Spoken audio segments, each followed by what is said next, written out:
देखिए, ये विषय निकाय चुनाव का नहीं है। मुख्यमंत्री जी से पूछिए कि आपने सॉलिड वेस्ट मैनेजमेंट के लिए क्या किया है, तो वो कहेंगे तमंचा। उनसे पूछिए कि आपने सीवर सिस्टम के लिए क्या किया है, बोला तमंचा। बोला आपने स्मार्ट सिटी के लिए क्या काम किया है, बोला तमंचा। आपने ट्रैफिक इंतजाम या ट्रैफिक आसानी से शहर में घूम सके उसके लिए क्या किया है, तो वो कहेंगे तमंचा। महंगाई कम, महंगाई क्यों है इतनी, बोलेंगे तमंचा। आप उनसे पूछिए कि आपने unemployment rate on the floor of house में कहा कि 4.2% है या 4.6% है, इसका मतलब 100 में केवल 4 बेरोजगार हैं। उनसे सवाल पूछो तो कहेंगे तमंचा। तो ऐसे मुख्यमंत्री से क्या उम्मीद करोगे। आपके बीच में आए, उनका भाषण मेरे पास है। क्या सहारनपुर में उन्होंने बताया कि डबल इंजन नहीं ट्रिपल इंजन था यहां पे उनका, अभी ट्रिपल इंजन मांग रहे हैं। क्या ये ट्रिपल इंजन मांग रहे हैं इसीलिए कि विकास को बर्बाद कर दे। ट्रिपल इंजन मांग रहे हैं, सरकार उनकी दिल्ली में, यूपी में सरकार उनकी है, सहारनपुर में उनके सब लोग थे। आखिरकार क्या दिया उन्होंने, सब बजट उनके पास। क्या आपको कोई अपनी योजना के बारे में बता के गए। और जहां तक महिलाओं की सुरक्षा का सवाल है, मैं गोरखपुर होकर के आया हूं। जिस दिन मैं गोरखपुर गया उससे एक दिन पहले वहां पर एक बेटी जो बिहार से बक्सर से आई थी, 3 लोगों ने उसको घर में रख करके उसके साथ बलात्कार किया। क्या जवाब है मुख्यमंत्री जी के पास। कल ही उस नौजवान की मौत हो गई जो मुख्यमंत्री आवास के सामने आत्मदाह किया। वो कह रहा था कि उसके विधायक ने उसको परेशान किया। अयोध्या में वहां एक पुजारी अपनी जान दे दिया, आत्महत्या, और कह करके कि चौकी के वहां पर लोगों ने मुझे परेशान किया और पैसे लेकर के जबरदस्ती। क्या पैसा नहीं मांग रहे थे चौकी इंचार्ज। क्या बलिया में लाइव आपने नहीं देखा कि एक व्यापारी सूदखोर से परेशान होकर के, और वो सूदखोर कौन थे, मुख्यमंत्री जी की पार्टी के लोग थे। उसकी जान चली गई, वो लाइव उसने जान दी व्यापारी ने। वहीं पर एक छात्र नेता जिसको पीट पीट करके मार दी, उसकी जान ले ली बलिया में। क्या जवाब है मुख्यमंत्री जी के पास। कहते हैं लॉ एंड ऑर्डर बेहतर है। बताओ, एक मां बेटी जिंदा जला दी गई हो बुलडोजर चला करके।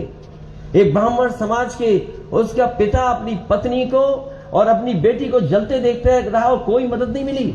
और जब उसका बेटा उससे पहले न्याय मांगने गया था तो पुलिस ने उस सर्दी में उसको नंगा कर दिया था। ये लॉ एंड ऑर्डर की बात करेंगे और फिर दूसरों को माफिया बताते हैं। अगर गोरखपुर की सूची निकाली जाती और मुख्यमंत्री जी ने अगर अपने मुकदमे वापस नहीं लेते तो उनकी इतनी बड़ी चार्जशीट होती, इतनी लंबी सी। क्या भूल गए हम सब लोग वो बातें। क्या मुख्यमंत्री जी ने मुकदमे नहीं वापस लिए। जो मुकदमे वापस लिए गए, क्या वो मुकदमे किस बात के थे। क्या समाजवादियों ने लगाए थे मुकदमे उनके ऊपर। इसे केवल समाज में नफरत फैलाने के लिए, समाज में हिंदू मुस्लिम कराने के लिए ये जानबूझ करके कर रहे हैं। हमारे एक साथी ने यहां से सवाल पूछा था। हम समाजवादियों की लड़ाई बहुत मुश्किल लड़ाई है, क्योंकि हमें सबका जवाब देना है। बीजेपी के लोगों को किसी का जवाब नहीं देना है।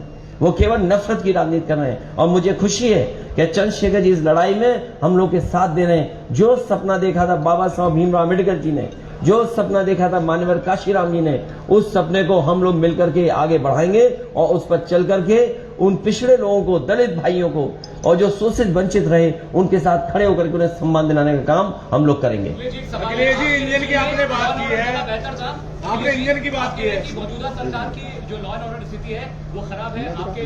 क्या पत्रकार साथी, आप सच दिखाते हो, अगर जेल न चले जाओ तो कहना मुझसे। आपने इंजन की बात की है। मैं ये कहता हूं, आज आप चैनल पे चलाइए कि स्मार्ट सिटी के नाम पर यहां पर गड्ढे हैं, पानी भरा है, लूट हुई है, और अगर आपके ऊपर एफआईआर ना हो जाए तो कहिएगा। गठबंधन को बहुत वोट मिला था, लेकिन बेईमानी से हरा दिया हम लोगों को। देखिए, आप उलझाओ मत इस लड़ाई में।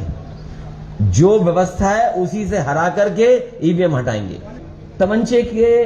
तमंचे वाली खबर मुख्यमंत्री जी के आने के बाद की अखबार में छपी है कि उनके पहले की छपी है, बता दो मुझे आप। बात की है तो इसका मतलब मुख्यमंत्री जी को पता था तमंचे कहां हैं।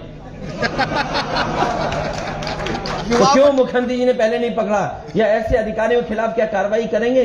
क्या उनके जाने के बाद तमंचा फैक्ट्री पकड़ी गई हो? और फिर मैं आज से कहना चाहता हूं कि जो तमंचे की बात कर रहे हैं, तमंचे कहां जा रहे थे? और एक पुरानी कहावत है, ओल्ड हैबिट्स डाई हार्ड। ये बात समझ लो, तमंचे से किसको प्यार रहा है? 2017 में गठबंधन की 3 सीटें थी सहारनपुर में, 2022 में 2 सीटें आई हैं। अरे कर्फ्यू लगा, अच्छा दंगा या हिंदू मुस्लिम झगड़ा कराने पे लाभ किसको होता है? कौन कराता है? किसकी भाषा खराब है? कौन लोग हैं ऐसे? वो वही लोग हैं जिन पे मुकदमे थे कभी। इसीलिए मैंने कहा आपसे कि मुख्यमंत्री जी स्मार्ट सिटी के बारे में जानते नहीं। आपने देखा नहीं कितने बुद्धिमान हैं विधानसभा में, बोले 46 में 56। अरे भूल गए हमारे पत्रकार साथी, सदन में कहा 46 में 56। तो क्या उम्मीद करोगे वो स्मार्ट सिटी के बारे में जानते होंगे? और फिर अरे भाई रुक जाओ एक मिनट, स्मार्ट सिटी के बारे में क्या होना है, क्या ये बता पाएंगे स्मार्ट सिटी में क्या क्या होना है? जो मुख्यमंत्री 6 साल में अपने गृह जनपद में, अपने जहां से लोकसभा के सांसद रहे हो, वहां मेट्रो न चला पाए हो। अभी जब बारिश आएगी तो गोरखपुर के लोग मेट्रो में नहीं चलेंगे, नाव में चलेंगे। देखना मंडी तो मंडी पे, हाँ उधर ही आ जाऊंगा 10 मिनट। 10,000 वोट पर बता रहे समाजवादी सिमट जाएगी। टाइम बताओ। देखो भाई ऐसा है, यहां जितने लोग बैठे हैं हमारे पुराने साथी हैं।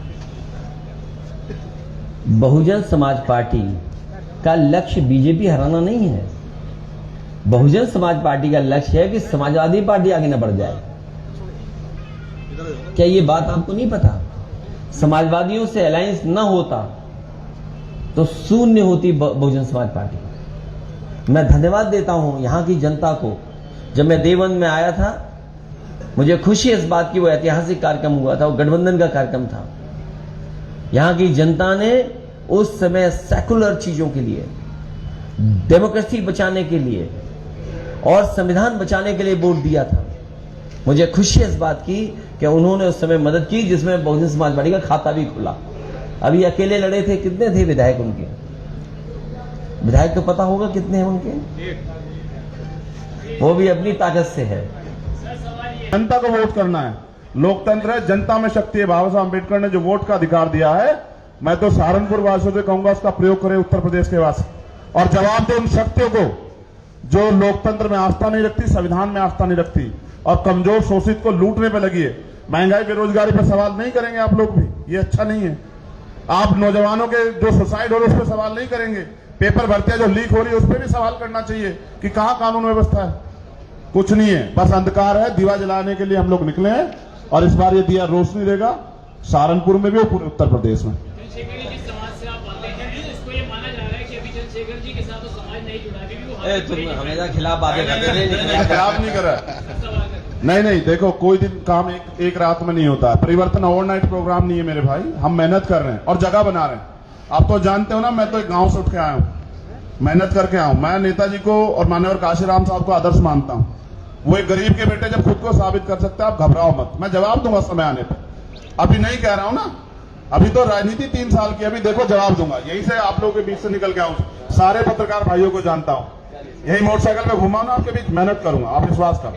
पहले अपील कर लेते हम दोनों को, एक मिनट, हम दोनों लोग जो यहाँ बैठे हैं, सभी नेता जो बैठे हैं, नूर हसन मलिक यहाँ पर चुनाव लड़ रहे हैं, समाजवादी पार्टी के प्रत्याशी हैं, गठबंधन के प्रत्याशी हैं। इनको एक एक वोट दे करके आपके माध्यम से जनता से अपील कर रहे हैं हम लोग। साथ ही साथ हम लोग विकास काम इसी पे राजनीति करते हैं, समाज में कैसे आगे बढ़े चीजें। यहाँ के कारीगर जो लकड़ी से जुड़े हैं, जिनकी मेहनत से, जिनके टैलेंट से एक्सपोर्ट तक हो रहा है, सरकार को जितना सहयोग और मदद करनी चाहिए उतनी नहीं कर पा रहे, लेकिन उसके बावजूद भी जो मजदूर हैं उनके बच्चों की पढ़ाई, उनके स्वास्थ्य की कैसे मदद किया उस दिशा में काम करेंगे। वहीं इधर हौजरी का काम भी जो बहुत ज़्यादा शुरू हुआ है, कपड़ों का काम, उनके कारीगर या उनसे जुड़े लोगों को जो सहयोग और मदद कर सकते हैं हम लोग करेंगे। वहीं समाजवादी सरकार में बड़े पैमाने पे NHAI की जो सड़कों का निर्माण था उसका भी सहयोग किया गया। और साथ ही में जो 4 लेन रोड बनी थी वो आप लोगों को पता है, उसी समय कैसे देवन से लेकर के यहाँ आते थे, कितना मुश्किल होता था, कितना समय लगता था। मैं एक बार फिर नूर हसन को और माविया अली से लेकर के हमारी समाजवादी पार्टी के जितने भी गठबंधन के जितने भी प्रत्याशी हैं उनकी आप लोग मदद करना, सहयोग। अखिलेश जी, सीएम योगी ने पिछले 5 दिनों में 20 शहरों के दौरे किए, आपने 3 सभाएं की। ओ यार, सहारनपुर में उन्होंने ओ जीरो आदमी चाहे जितना भी घूमने क्या काम किया। एक मिनट जाओ, हमारा पत्रकार साथी को आखिरी बात बोल के जा रहा हूं मैं, आपकी बात मैंने मान ली। मैं बोल रहा हूं, जो आज बिजली चल रही है, ये जो पंखे चल रहे हैं, जो बिजली उत्तर प्रदेश को मिल रही है, वो समाजवादियों की देन है। आज तक हमारे मुख्यमंत्री जी ने अपने मुंह से ये कहा हो तो बता दो, बिजली के कारखाने का नाम 3x660 super critical thermal plant, एक भी बात सुना? अरे क्यों मुस्कुरा रहे हो? हमारे मुख्यमंत्री जी जानते हैं, 4656 भी जानते हैं, सीएम पहले दिन ये भी नहीं जानते तुम? आखिरी दिन है, सहारनपुर की जनता पहले दिन को याद रखी, आखिरी दिन को। सहारनपुर की जनता पहले दिन को याद रखी, आखिरी दिन को। सीएम ने शुरुआत की, आपने अंतिम अंत किया। ये पहले समाजवादी में था, अब चला गया कहीं और। सर, आपका आरोप इसी जिले से लगता है कि मुसलमानों ने 2022 में आपको छक्का के वोट दिया, लेकिन तब आप सरकार नहीं बना पाए और आपके पास गणित नहीं पढ़ते तुम, अखबार नहीं देखते? देखिए ऐसा है, ये बीजेपी का एजेंडा हमें मत बताओ कि बीजेपी के लोग जमीन पे क्या प्रचार करते हैं। जाकर के पूरे उत्तर प्रदेश का रिजल्ट देखो, और जितना मुकाबला समाजवादियों ने किया, अगर प्रशासन ने बेईमानी न की होती तो आज उत्तर प्रदेश में सरकार समाजवादियों की होती। अखिलेश जी, जवाब क्या आपको नहीं पता सैनी साहब को कैसे हराया गया? क्या आपको नहीं? 400 वोट से, 300 वोट से। मैं अपने कन्नौज का बता सकता हूँ। क्या सेंट्रल फोर्स अंदर जाएगी काउंटिंग के उसमें? क्या रामपुर का चुनाव नहीं देखा आपने? इसलिए संविधान बचाइए, लोकतंत्र बचाइए, बड़ी लड़ाई है, इसलिए आप भी सहयोग करें, आप भी मदद करें। करना है अब हमको, हमें कैसा भारत चाहिए, समाजवादी अखिलेश के संग समाज के पथ पर आइए।